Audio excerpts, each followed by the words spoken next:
I once saw a bumper sticker that read, "Make love, not war," or get married and do both. I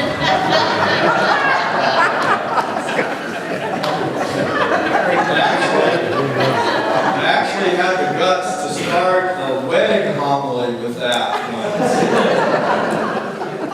Not because I believed it, but because at the very least, it helps us shake off all that sentimental, fluffy sense of love that we have in our culture and calls us to really think about what's going on.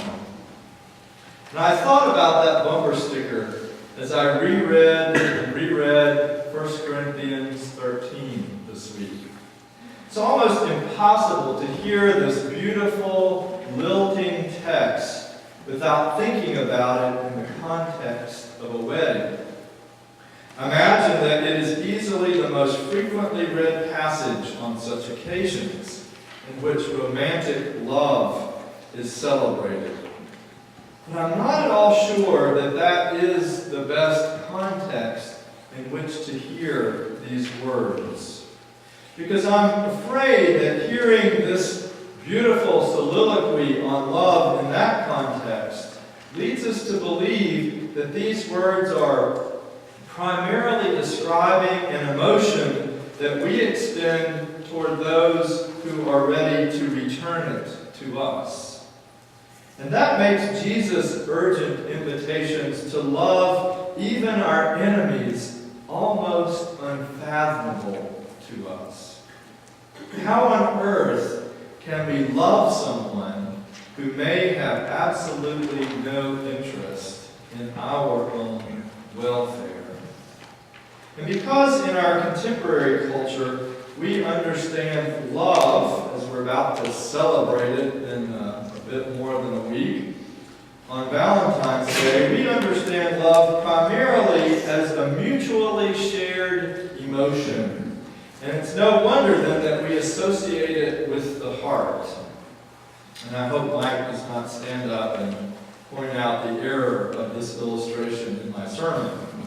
But because the heart is that bodily organ in which blood flows in and out in its miraculous display of reciprocity, we have come, I think, to see it as the symbol of this reciprocating emotion that we share with a loved one.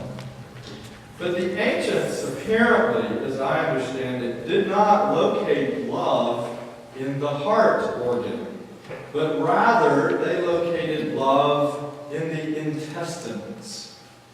I thought about putting a picture of intestines on the front of the bulletin rather than the heart that I have there, but I thought it might gross some of the weaker among us out, especially as we're approaching lunch. The intestines are that bodily organ where food is processed and what is needed for the body is absorbed and what is not is discarded in a great churning struggle. The intestines are metaphorically a place of discernment and struggle. It is the organ that we use to describe the place of instinct. Our mind may be telling us one thing, but our gut is telling us another, as we say. And interestingly, that actually may put us in a better context to hear Paul's words in his manifesto to love. I had never pondered very much until this week why it is that Paul follows his eloquent description of love with words about the partiality of our knowing. Did you notice that?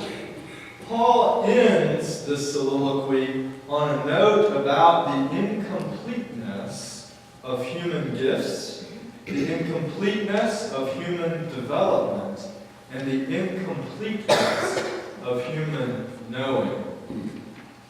It's as if Paul is suggesting that love is the only thing capable of holding us together in our state of partial knowing. Perhaps it is our way of staying connected even when all the facts are not yet in. I can love you even when I do not fully understand you. I can enter into the gutsy intestinal struggle to sort through what is of nutritional value in our relationship and what is not, without fully knowing where our relationship will lead in the future. Fear is the shape of life that demands certainty. Love is the shape of life when we know that we can only know in part. So then, I think love is something more than an ephemeral feeling blurted out in the cliches of a Hallmark Valentine's card. I'm drawn to narrative theologian Frederick Buechner's contribution to this conversation when he writes, in the Christian sense, love is not primarily an emotion, but an act of will. When Jesus tells us to love our neighbors, he's not telling us to love them in the sense of responding to them with a cozy emotional feeling. You can as well produce a cozy emotional feeling on demand as you can a yawn or a sneeze. On the contrary, Jesus is telling us to love our neighbors in the sense of being willing to work for their well-being, even if it means sacrificing our own well-being to that end, even if it means sometimes just leaving them alone. Thus, in Jesus' terms, we can love our neighbors without necessarily liking them. In fact, liking them may stand in the way of loving them, by making us overprotective sentimentalists instead of reasonably honest friends. This does not mean that liking may not be a part of loving, only that it doesn't have to be. Sometimes liking follows on the heels of loving. It's hard to work for somebody's well-being very long without coming in the end to rather like them too. I appreciate Buechner's articulation here of love as less an emotion of the heart as it is the struggle of intestinal will.